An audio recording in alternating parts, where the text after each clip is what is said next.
Un profond silence pesait sur Richard Carpenter depuis des décennies, plus lourd que n'importe laquelle de ses compositions les plus célèbres. Le public du monde entier vénérait les chansons intemporelles qu'il composait avec sa sœur cadette, Karen. Pourtant, derrière l'harmonie parfaite de leur voix se cachait une réalité tourmentée. Si Karen possédait une voix exceptionnelle, capable d'émouvoir des millions de personnes, sa vie personnelle se dégradait, plongeant finalement ses proches dans le désespoir. Assis au point de vue le plus intime se trouvait Richard, son frère, son collaborateur et finalement son seul survivant. Se remémorant le passé, il a dévoilé des secrets bien gardés qui bouleversent notre perception de l'héritage des Carpenters et de sa fin tragique. Les racines de cette douleur plongent dans les ombres de l'enfance et les divisions familiales. Le 2 mars 1950, Karen Carpenter vit le jour à l'hôpital Grace New Haven, dans le Connecticut. Son frère aîné, Richard, né en 1946, était déjà considéré comme le génie de la famille. Doté de l'oreille absolue dès l'âge de 4 ans, Richard composait déjà de la musique à 5 ans. Leur mère, Agnes, consignait méticuleusement les progrès de son fils, vantant ses talents à qui voulait bien l'entendre. Karen, quant à elle, bénéficiait d'une toute autre attention. On la considérait souvent comme une simple enfant qui tapait sur des casseroles. Cette disparité flagrante sema les graines de la quête perpétuelle et désespérée de Karen pour obtenir la reconnaissance de sa mère. Harold, leur père, subvenait à leurs besoins grâce à son emploi dans l'imprimerie, même si ses maigres revenus permettaient à peine de faire vivre la famille. Avec un salaire annuel d'environ 720 $ en 1963, il déménagea avec ses enfants en Californie lorsqu'une nouvelle perspective se présenta. Ils vendirent leur modeste propriété du Connecticut pour 12 500 $ et achetèrent une maison à Downey pour 13 500 $. Cependant, le véritable instigateur de ce déménagement fut Richard. Agnes était convaincue que Los Angeles serait le tremplin idéal pour la carrière musicale de son fils.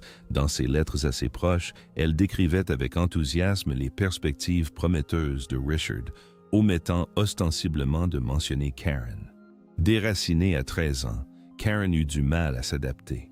Son accent de la côte Est la marginalisa au lycée de Downey, exacerbant sa timidité naturelle et la laissant se sentir complètement à part. Un moment décisif finit par arriver. Lors d'un programme musical scolaire, Karen s'essaya au glockenspiel. Lorsque le batteur de la fanfare démissionna, elle demanda à le remplacer. Le professeur reconnut rapidement son don inné pour le rythme. Des rythmes qui exigeaient habituellement des mois de pratique furent maîtrisés par Karen en quelques semaines.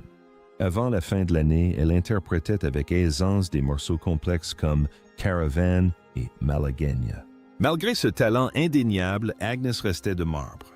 Richard reçut en cadeau un piano Baldwin et 750 $, et des cours particuliers, tandis que Karen perfectionnait son art sur une batterie empruntée, sans aucun soutien financier. Une entrée poignante de son journal intime au lycée illustrait parfaitement cette situation. « Maman pense que Richard est Mozart et que je ne suis que du bruit. » À l'inverse, Richard trouvait son sens du rythme phénoménal et découvrit bientôt que ses talents vocaux étaient encore plus époustouflants. L'ascension des Carpenters était lancée. En 1965, Richard, alors âgé de 19 ans, composait des arrangements de jazz tandis que Karen, 15 ans, faisait sensation à la batterie. Rejoints par le bassiste Wes Jacobs, ils fondèrent le Richard Carpenter Trio et remportèrent la première place du concours de groupes musicaux du Hollywood Bowl en 1966 avec la composition originale de Richard, Iced Tea. Ce succès leur permet d'obtenir du temps d'enregistrement chez RCA, mais leur style jazz ne parvint pas à trouver son public à l'ère du rock, ce qui entraîna la dissolution du trio. Tout bascula lorsque Karen chanta nonchalamment « I'll be seeing you ». Richard fut frappé par la magnificence de sa voix, bien que Karen se considérât avant tout comme une percussionniste chanteuse. En 1967, ils fondèrent un Spectrum, un groupe axé sur les harmonies vocales, mais les dirigeants les rejetèrent, les jugeant trop douces.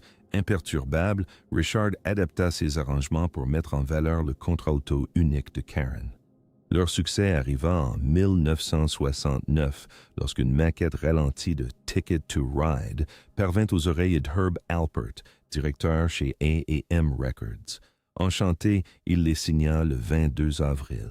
Comme Karen avait 19 ans, ses parents ont co-signé les documents. Leur premier disque, Offering, rebaptisé plus tard Ticket to Ride, n'a pas connu un succès fulgurant, mais a brillamment mis en valeur le chant, la batterie et la basse de Karen. Le monde commençait tout juste à découvrir la voix qui allait marquer toute une époque. Avec la célébrité mondiale est venue l'écrasante pression de la perfection. Leur tournant décisif a eu lieu le 25 juillet 1970 avec They Long to Be Close to You. En quelques semaines, le titre a atteint la première place du Billboard Hot 100, qu'il a dominé pendant 4 semaines consécutives. Les deux frères et sœurs sont instantanément devenus des icônes internationales. Leur album suivant, Close to You, s'est hissé à la 2e place des charts américains et à la première au Canada. À seulement 20 ans, Karen possédait l'une des voix les plus reconnaissables d'Amérique. Quelques mois plus tard, ils ont interprété pour la première fois We've Only Just Begun, initialement écrite par Paul Williams et Roger Nichols pour une publicité bancaire. Reconnaissant son potentiel, Richard a convaincu Williams de le développer. Sorti en août 1970, le titre se hisse à la 2e place du Hot 100 et domine les charts adultes pendant 7 semaines. Devenu un véritable hymne, il est même adopté par les couples pour leur mariage. En une seule année, les deux frères et sœurs obtiennent ce que d'autres recherchent toute une vie, des tubes incontournables, des salles combles et des Grammy Awards, dont celui du meilleur nouvel artiste en 1971. Pourtant, des tensions commençaient à apparaître. Karen, introvertie, trouvait refuge derrière sa batterie Ludwig. Cachée par les cymbales, elle s'y sentait en sécurité, mais le public réclamait une vue dégagée sur la chanteuse. Les critiques déplorèrent l'absence d'un élément visuel central, ce qui incita la direction à l'écarter de la batterie. Dès 1972, son rôle se limita à de brefs passages, la contraignant à se tenir vulnérable devant un micro. Elle confiait en interview: « Je me considère comme une batteuse qui chante. » Pourtant, cette image était progressivement effacée. La célébrité a également exacerbé les tensions familiales. Bien que la voix de Karen ait été le moteur de leur succès, Agnes a conservé sa préférence pour Richard. Elle défendait avec véhémence ses arrangements brillants tout en minimisant la contribution de sa fille. À la pression s'ajoutait le perfectionnisme exacerbé de Richard. Il imposait les choix musicaux, supervisait les arrangements vocaux et imposait un calendrier épuisant. Rien qu'en 1973, ils donnèrent 174 concerts, enregistrèrent un album et participèrent à des émissions de télévision. Complètement vidée, Karen se sentait dépossédée de son pouvoir de décision, réduite à une simple figure de proue plutôt qu'à une artiste à part entière. Alors que sa maladie s'aggravait, ses aspirations en solo prirent brièvement leur envol. Au milieu des années 1970, la santé déclinante de Karen ne pouvait plus être ignorée lors de ses concerts. Les spectateurs étaient net souvent choqués par sa silhouette émaciée. En 1975, le duo annula brutalement une longue tournée européenne. Si la fatigue fut invoquée officiellement, ses proches savaient qu'elle n'avait plus la force physique de se produire. Pesant à peine 41 kilos, rester debout pendant un concert était un véritable calvaire. La presse à scandale évoquait un cancer, car l'anorexie mentale était alors largement méconnue, entourée d'ignorance et de stigmatisation. Malgré son déclin physique, les éloges pour son talent persistaient. Lors du sondage musical de Playboy en 1975, Karen fut couronnée à la surprise générale 10e meilleure batteuse au monde, devançant John Bonham de Led Zeppelin. Furieux, Bonham aurait ridiculisé le résultat. Néanmoins, cela représentait un triomphe historique pour les musiciennes. Une femme, systématiquement écartée de la batterie, était encore célébrée dans un milieu dominé par les hommes. Karen plaisanta humblement. « J'espère qu'il ne sera pas trop vexé. J'adore Led Zeppelin. » Au fond d'elle, cette distinction lui rappelait amèrement la liberté perdue de jouer de son instrument de prédilection. Loin des projecteurs, la dynamique familiale toxique exacerba sa souffrance. Lorsqu'elle entreprit une thérapie au début des années 1980, le thérapeute Stephen Levenkron demanda à ses parents d'assister à une séance. Richard parvint à exprimer son amour pour sa sœur. Pourtant, lorsque vint le moment pour Agnes d'offrir à Karen la reconnaissance qu'elle recherchait désespérément, elle garda le silence, même face à l'agonie manifeste de sa fille. Richard confia plus tard que ce silence le tourmentait. En proie à des luttes personnelles, Karen aspirait profondément à l'autonomie. Lorsque Richard entra en cure de désintoxication en 1979 pour soigner sa dépendance au Quaalude, Karen profita de cette pause pour enregistrer un album solo. Installée à New York, elle collabora avec Phil Ramone, producteur renommé de Paul Simon et Billy Joel. Les sessions furent électrisantes. Karen explora des ballades disco et des mélodies teintées de jazz, livrant des textes sensuels qui révélaient une facette plus mature de son art. Sa reprise de Still Crazy After All These Years captiva tellement Paul Simon qu'il modifia les paroles pour sa version. Pour la première fois, Karen dictait sa direction artistique, libre de toute influence de Richard. Les amis qui ont écouté les morceaux en avant-première ont été conquis, les qualifiant de son œuvre la plus aboutie. Ravie, Karen envisageait de s'installer définitivement à New York pour fuir l'atmosphère étouffante de son foyer à Downey. Tragiquement, la présentation de l'album à Richard et aux dirigeants d'A&M début 1980 s'est avérée catastrophique. Fraîchement sorti de cure de désintoxication, Richard a perçu le projet comme une trahison. Herb Alper l'a jugé invendable. Malgré des critiques dithyrambiques de la part de l'industrie musicale, le label l'a mis de côté. Karen a été condamnée à payer $400 de frais de production, une somme déduite des futurs revenus des Carpenters. Un mariage trompeur a précipité sa descente aux enfers. Alors que ses rêves de célibat s'effondraient, Karen crut avoir enfin trouvé le bonheur amoureux. En juin 1980, elle rencontra Thomas James Burris, un promoteur immobilier de 9 ans son aîné. Charismatique et raffiné, il semblait lui offrir la stabilité dont elle avait besoin. Leurs fiançailles furent annoncées 2 mois plus tard, à la stupéfaction de ses amis les plus proches. Ayant toujours rêvé de mariage et d'enfants, Karen se persuada que Burris lui apporterait le bonheur familial auquel elle aspirait, loin des projecteurs. Un mariage somptueux fut prévu le 31 août 1980 à l'hôtel Beverly Hills. En apparence, tout semblait idyllique. Pourtant, quelques jours avant la cérémonie, Karen découvrit une vérité bouleversante. Burris avait subi une vasectomie et n'avait aucune intention de la faire inverser. Pour une femme qui désirait ardemment des enfants, ce fut une catastrophe. Elle se tourna vers sa mère pour obtenir du soutien, mais Agnes ne lui en apporta aucun. Les invitations ayant été envoyées et la réputation de la famille étant en jeu, Agnes aurait lancé « Tu as fait ton choix, assume-le ». Sans aucun soutien familial, le cœur brisé, Karen remonta l'allée jusqu'à l'hôtel. Leur union s'est rapidement effondrée. Burris était loin d'être à l'aise financièrement. En réalité, il était criblé de dettes. Il a commencé à soutirer des sommes exorbitantes à Karen. 35 $0 par-ci, 50 € par-là, dilapidant ainsi la fortune qu'elle avait accumulée au fil des années grâce à ses enregistrements. Lors des dîners, elle portait souvent des lunettes de soleil noires pour dissimuler ses larmes. Ses amis se souviennent de l'avoir vue pleurer ouvertement, terrifiée à l'idée de rentrer chez elle. Burris se moquait cruellement de sa santé fragile, la traitant de « sac d'os » et affirmant qu'elle était indigne d'amour. Ces mauvais traitements ont gravement aggravé sa maladie. En 1981, la santé de Karen était catastrophique. Elle ingérait jusqu'à 90 laxatifs par jour, associés à des médicaments pour la thyroïde obtenus sous un faux nom afin de stimuler artificiellement son métabolisme. Son poids chuta à un niveau alarmant de 35 kilos. Avouant à son frère qu'elle avait besoin d'aide, elle finit par consulter le psychothérapeute Stephen Levenkron à New York.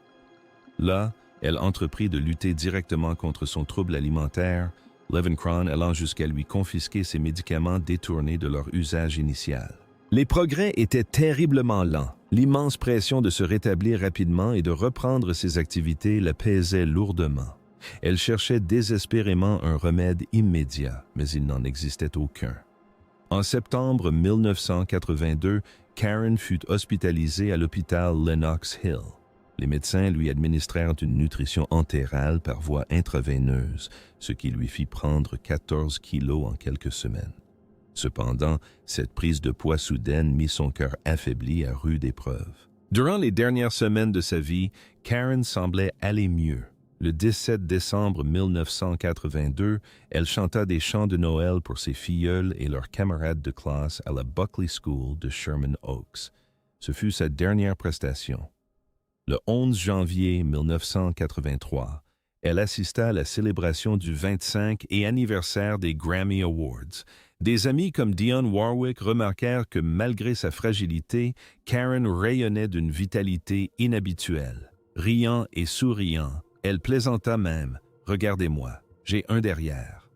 Cela laissa entrevoir une lueur d'espoir. Le 1 février, elle rendit visite à Richard et discuta avec enthousiasme des projets futurs des Carpenters et d'éventuelles tournées. Tragiquement, ce fragile équilibre se brisa 3 jours plus tard, le matin du 4 février 1983, alors qu'elle s'apprêtait à signer les papiers du divorce au domicile de ses parents à Downey. Karen s'effondra dans un dressing. Les ambulanciers constatèrent que son cœur ne battait plus que 6 fois par minute. Transportée d'urgence à l'hôpital communautaire de Downey, son décès fut constaté à 9h51. Elle n'avait que 32 ans. Ses obsèques, célébrées le 8 février à l'église méthodiste unie de Downey, rassemblèrent près de 1000 personnes, parmi lesquelles Olivia Newton-John, Petula Clark et Dionne Warwick. Son mari, dont elle était séparée, Thomas Burris, déposa son alliance dans son cercueil. Karen fut inhumée au cimetière Forest Lawn Memorial Park de Cypress, en Californie, puis transférée auprès de ses parents à Westlake Village. L'autopsie confirma la terrible réalité. Elle était décédée d'une insuffisance cardiaque provoquée par la cardiotoxicité de l'éméthine, conséquence d'années d'anorexie et d'abus d'IPK. Pour Richard, la perte fut absolument dévastatrice. Il l'avait soutenue fidèlement depuis leur première répétition jusqu'à leur ultime conversation. Dans des interviews ultérieures, il confia avoir perçu les signes avant-coureurs, mais s'être senti totalement impuissant à les enrayer. Il raconta avec douleur la séance de thérapie où il avait exprimé son amour face au silence de leur mère. Il se souvint aussi de Karen l'encourageant à vaincre sa dépendance, tout en niant farouchement ses propres addictions mortelles. Vivre sans elle, expliqua-t-il, c'était comme perdre une partie de son âme. Malgré tout, Richard consacra sa vie à préserver son héritage. Il remasтерisa leurs enregistrements, publia des compilations et autorisa finalement la sortie publique de l'album solo de Karen en 1996. Ce projet, qu'elle appelait affectueusement leur album avec Phil Ramone, offrit un aperçu doux amer de ce qui aurait pu être. Aujourd'hui encore, sa voix demeure l'une des plus précieuses de l'histoire de la musique, chaleureuse, envoûtante et inoubliable. Pourtant, pour Richard, chaque mélodie est porteuse de fierté et de souffrance. Derrière les harmonies se cachait une sœur qu'il n'a pu sauver, et le fardeau silencieux qu'il a porté pendant des décennies puisait sa source dans un chagrin indicible. La musique des Carpenters continue d'émouvoir des millions de personnes, mais l'histoire vraie de Karen est infiniment plus déchirante que le public ne l'a jamais imaginé. Richard a enfin révélé la vérité, non seulement sur sa voix magnifique, mais aussi sur sa profonde souffrance. Quel morceau des Carpenters vous touche le plus? Partagez-le dans les commentaires ci-dessous et n'oubliez pas de vous abonner pour découvrir d'autres tragédies méconnues de l'histoire de la musique.